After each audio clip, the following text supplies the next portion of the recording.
ಈ ಜೀವ ಜೀವಿಸಿದೆ ಮುತ್ತದ ಬರಹ ಮರೆಸಿದೆ ವಿರಹ ಅಕ್ಷರಕ್ಕೆ ಯಾರು ಈ ಮಾಯಾ ಶಕ್ತಿ ತಂದರು ಒಂದೊಂದು ಪತ್ರವು ಪ್ರೇಮದ ಗ್ರಂಥವು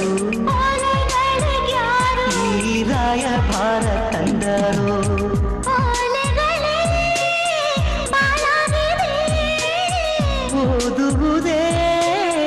ಗೀಳಾಗಿದೆ